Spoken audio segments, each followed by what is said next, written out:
नमस्कार दोस्तों, कैसे हैं? आशा करता हूं कि आप अच्छे होंगे। और आज मैं फिर आपके सामने हाजिर हूं आपके अपने YouTube प्लेटफॉर्म पर। और आज हम बात करेंगे कि आरएएस जो राजस्थान की सबसे प्रतिष्ठित सेवा होती हैं कि उसकी तैयारी कैसे करें, किन किन बातों का ध्यान रखें और आरएएस की तैयारी है वो क्यों करें। मैं सबसे पहले शुरुआत करूंगा एक शायरी के माध्यम से कि राह तो मिल जाएगी मगर भटकते ही सही, गुमराह तो वे लोग हैं जो घर से निकले ही नहीं, जो घर से निकले ही नहीं। आप घर से बाहर निकल के आपने सोचा है कि आरएएस की तैयारी हम करेंगे और राजस्थान की जो इस सुपीरियर जो सेवा है उसके माध्यम से लोगों को लाभान्वित करेंगे, तो वास्तव में आपने ऊंचा सोचा है, तो आपकी सोच को सलाम है। और आज हम बात करेंगे कुछ इस बिंदुओं पर कि आरएएस की तैयारी क्यों करें। तो आपके सामने एक गाड़ी दिखाई दे रही है और इस पर जो एक बत्ती दिखाई दे रही है वो मुझे भी बहुत अट्रैक्ट करती थी और आपको भी निस्संदेह करती है। तो इसके माध्यम से आप देख सकते हैं कि जब आप इस सेवा के माध्यम से चयनित हो जाओगे अपनी कठिन मेहनत के बल पर, अपने आत्मविश्वास के बल पर, तो जब आप घर जाओगे और अपने माता पिता से गले मिलोगे तो उनको जो वास्तविक खुशी होगी वो कैसी होगी, उनको आप शब्दों में बयान नहीं कर सकते। तो सबसे पहले बात करते हैं कि आरएएस क्यों बने। सबसे जो बड़ी चीज़ है वो ये गाड़ी है ना, जो सबको अट्रैक्ट करती है। अब बात करें कि इस गाड़ी को प्राप्त करने के लिए और इसके अलावा भी और भी कई बिंदु है, गाड़ी भी नहीं है, इसके अलावा आप विभिन्न प्रकार के जो लोग हैं उनकी तो सेवा करेंगे, उनमें जो आपको आनंद आएगा वो वास्तव में अलग ही होगा। इसके अलावा और भी है जो हम बात करेंगे, जो ये इस सर्विस में आने के बाद आपको ये गाड़ी मिलेगी। इसके बाद ये देखो, ये क्या है, 2 वर्षों से बंद रास्ता खुलवाया, यानी आप आम जन को राहत प्रदान करेंगे। लोग आपसे बहुत अच्छी उम्मीदें रखेंगे। ये मेरी है और मेरे बारे में मैं आपको बताऊं कि मैं अनुपराम राजस्थान तहसीलदार सेवा से हूँ, आरएएस में चयनित हूँ और अभी भी आगे तैयारी कर रहा हूँ। और मैं सोचता हूँ कि मैं आपके साथ कुछ मेरे एक्सपीरियंस, कुछ विचार साझा करूँ जिससे आप लाभान्वित हो। तो क्या है कि 2 वर्षों से बंद पड़ा रास्ता आप कब खुलवाएंगे? लोग परेशान होते हैं, आते हैं कि कुछ लोग रास्ते पर कब्जा कर लेते हैं। तो आपके पास अथॉरिटी होगी, आपके पास पावर होगा, तो आप निसंदेह जो आमजन है जो परेशान हो रहा है उनको क्या है, राहत दिलाएंगे। क्या लिखा हुआ है, आमजन को बंद रास्ते से होने वाली परेशानी से राहत मिलेगी। तो ये तो बात हुई कि आप आरएएस क्यों बने। इसके अलावा समाज में आपको इज्जत मिलेगी, अच्छा आपका वेतन होगा, लोग आपको मंच पर बुलाएंगे कि आ जाइए साहब, आप आइए, और आपको साहब कहेंगे। इससे आपको खुशी मिलने वाली है, उसका कोई पार नहीं है, वो उनको शब्दों में नहीं बयां किया जा सकता। एक बात बताऊं कि जब भी आप कहीं पर जाओगे तो आपको अपना परिचय देने की जरूरत नहीं पड़ेगी, ठीक है ना। ये फायदे हैं इस सेवा में आने के बाद। बहुत सी जगह ऐसी होगी जहां लोग आपको आगे बुलाएंगे, ठीक है। फिर आगे बात करते हैं हम कि आरएएस की तैयारी करते हैं तो किन किन बातों का हमें ध्यान रखना पड़ता है, यानी कौन कौन सी क्वालिटी आपके अंदर होनी चाहिए जब आप आरएएस की तैयारी शुरू करते हैं। तो सबसे पहले है धैर्य। आपके अंदर पैशंस होना चाहिए। पहली चीज है धैर्य। कहते हैं ना कि धैर्य कि धीरे धीरे रेमनार, धीरे सब कुछ होए, माली सिंचे 100 घड़ा ऋतु आए। आपको पता है कि आरपीएससी जो आरएएस का एग्जाम कंडक्ट करवाती है उसके अंदर समय बहुत लगता है, और समय लगने के दौरान आपको अपने मन के अंदर धैर्य रखना जरूरी है। कुछ एस्पायरेंट्स ऐसे होते हैं, वो ये चाहते हैं कि ये काम तत्काल हो जाए, लेकिन ये आरपीएससी है, कम से कम ये है कि 3 साल आप मान के चलो। कई बार ऐसे होता है कि 4 से 5 साल लग जाते हैं। तो कहते हैं कि आरएएस है वो एक पंचवर्षीय योजना है। हालांकि ये कटु सत्य है, लेकिन ध्यान रखना है, इसके लिए जरूरी है पैशंस, जरूरी है धैर्य, जरूरी है। पहला गुण आपके अंदर होना चाहिए। दूसरी है निरंतरता। आपके अंदर कंटिन्यूटी होनी चाहिए। ऐसे नहीं है कि आप 1 महीने जोरदार पढ़ लिए और 15 दिन पढ़े नहीं। तो आरएएस की अगर आप तैयारी करते हैं, राजस्थान की इस प्रीमियर सर्विस की तैयारी करते हैं, आपको इसमें जानना है तो निरंतरता होनी बहुत जरूरी है। निरंतरता आपको आगे लेकर के जाएगी। आपके अंदर खुद के अंदर कंसेप्ट क्लियर होगा और सब्जेक्ट है उनके प्रति आपकी नॉलेज है वो बढ़ेगी।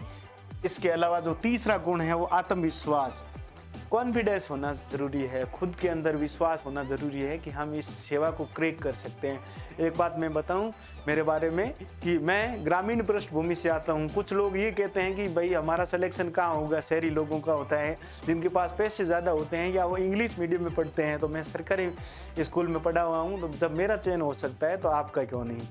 ठीक है, अब हम बात करते हैं कि आत्मविश्वास कितना जरूरी है। जब हम तैयारी करते हैं तो हमें हमारे मन के अंदर कई बार ऐसे होता है कि मन घबराने लगता है या कई बार निराशा भी आती है, लेकिन आपको निराशा नहीं लगनी दोस्तों। आत्मविश्वास जरूरी है, मन के अंदर विश्वास जरूरी है कि एक दिन हम इस जीत को जीतेंगे, इस जंग को जीतेंगे और अपने जो रिजल्ट है, कहते हैं ना मेहनत इतनी खामोशी से करो कि सफलता शोर मचा दे, यानी हमारे रिजल्ट के माध्यम से, हमारे आउटपुट के माध्यम से सफलता हमारी शोर मचाएगी। अब तीसरी चीज है कि उचित मार्गदर्शन और सटीक रणनीति। कुछ एस्पायरेंट्स देखता हूं कि मैं वो क्या करते हैं कि स्मार्ट स्टडी नहीं करते, हार्ड स्टडी करते हैं, हार्ड वर्क करते हैं, लेकिन उनकी जो रणनीति होती है, उनका मार्गदर्शन होता है वो सही नहीं होता है। तो आपके पास एक सटीक रणनीति और एक आपको अच्छा मार्गदर्शन करने वाला होना चाहिए। अगर आपके पास सटीक रणनीति है तो आप कम समय के अंदर इस जो लक्ष्य है उसको हासिल कर सकते हैं। ठीक है ना, तो हमें स्मार्ट स्टडी करते हुए सटीक रणनीति रखनी है और मार्गदर्शन है वो अपने अधिक गुरु नहीं रखने, कम से कम एक ही गुरु रखना है और उस पर आंख मीच करके भरोसा करना है, आंखें बंद करके भरोसा करना है कि ये जो लेके जाएगा। चाहे आप भाटिया आश्रम जाओ तैयारी करने के लिए तो आप सर पर भरोसा कर सकते हैं।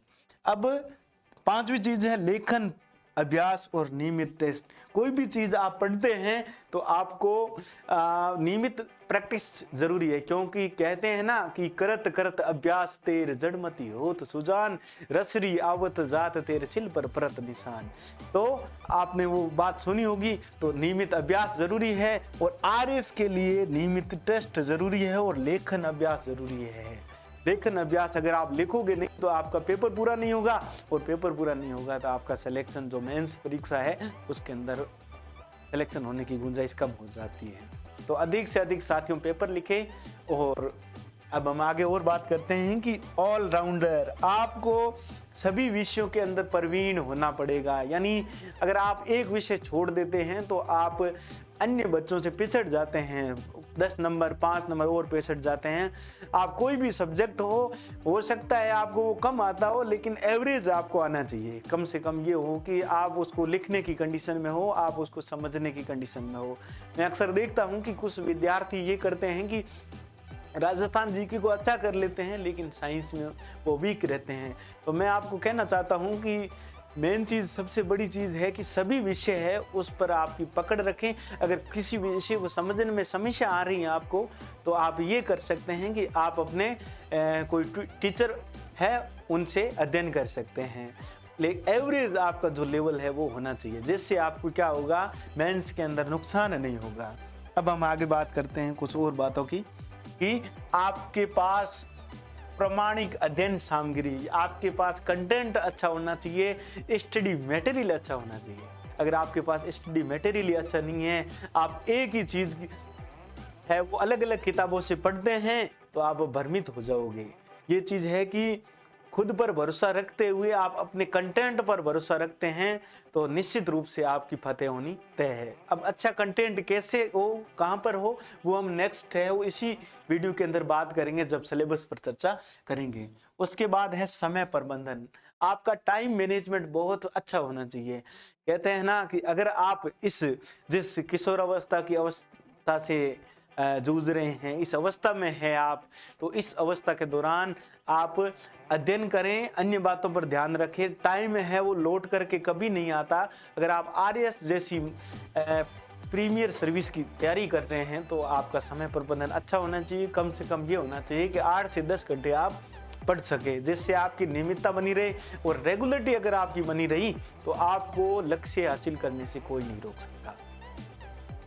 अब नवी चीज है वो बैकअप प्लान। आपका बैकअप प्लान होना जरूरी है। ये बैकअप प्लान यानी प्लान बी, यानी अगर आप कोई ग्रामीण पृष्ठभूमि से आता है, उसकी आर्थिक स्थिति सही नहीं है, तो मैं आपको सजेस्ट करूंगा कि आप एक पहले जो सरकारी सेवा है उसमें आने का प्रयास करें, उसके बाद ही आरएस की तैयारी करें। ये नहीं है कि भाई आप आरएस की नहीं कर सकते, तो मेरा आपको सुझाव है कि आपके पास बैकअप प्लान होना जरूरी है, क्योंकि इस सेवा के अंदर समय बहुत लगता है। और अगर आपके पास बैकअप प्लान है तो आपको इससे मोटिवेशन मिलेगा। अब ये तो कुछ थी बातें कि रख हौसला, वो मंजर भी आएगा, प्यासे के पास चलकर समंदर भी आएगा, एक दिन जीत का आनंद भी होगा और एक दिन जीत का मजा भी होगा। तो मुझे पूरा विश्वास है दोस्तों कि आप इसको अच्छी तरीके से करेंगे और एक दिन आरएस बन करके मेरे से जरूर मिलेंगे। अब हम बात करते हैं आगे कि आरएस की तैयारी कैसे करें। कैसे करें आरएस की तैयारी सर, आप बताएं हमें कि कैसे तैयारी कर सकते हैं। तो हम बात करते हैं सिलेबस के माध्यम से कि क्या पढ़ना है और क्या छोड़ना है।